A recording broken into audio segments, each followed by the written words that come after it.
ఇంకొక మాట మీ అందరికి నేను తెలియజేస్తా ఉన్నా, ఆనాడంటే కేసీఆర్ గారు మరి బీఆర్ఎస్ పార్టీ 10 ఏళ్ళు కట్టలేదు అనుకుందాం. ఇయాలున్న ముఖ్యమంత్రి ఎవరు?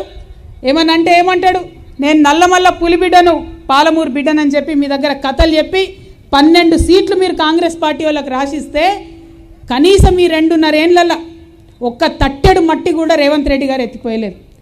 కాంగ్రెస్ పార్టీ చేస్తున్న ఈ మోసానికి, కృష్ణానది నీళ్లు మనకు రాకుండా మీరు చేస్తున్న ఈ ద్రోహానికి ఖచ్చితంగా పాలమూరు జిల్లా ప్రజలు వచ్చే ఎన్నికలలో 1 కిలోమీటర్ లోపలికి గొయ్యి తీసి కాంగ్రెస్ పార్టీని బొందబెట్టడం ఖాయం. ఎందుకు ఈ మాట చెప్తా ఉన్నా అంటే ఉట్టిగా చెప్తలేను, బాధతోని, ఆవేదనతో, దుఃఖంతో చెప్తున్నా. జరిగిన పంచాయతీ నీళ్ళ కోసం 1200 మంది పిల్లలు చచ్చిపోయిందే నీళ్ళ కోసం. అనేక మంది మేధావులు, లక్షలాది మంది ఉద్యమకారులు లొల్లి పెట్టుకొని ఇల్లు గులేసి ఉద్యమం చేసిందే నీళ్ళ కోసం. ఇవాళ 12 ఏళ్ళై ఆ నీళ్లు రాకపోతే, 10 ఏళ్ళు పరిపాలించిన పార్టీ బాధ్యత తీసుకోకపోతే, ఇవాళ పాలమూరు బిడ్డనని చెప్పుకొని వచ్చిన ముఖ్యమంత్రి పట్టించుకోకపోతే ఎవరికి చెప్పాలి మనం మన దుఃఖం?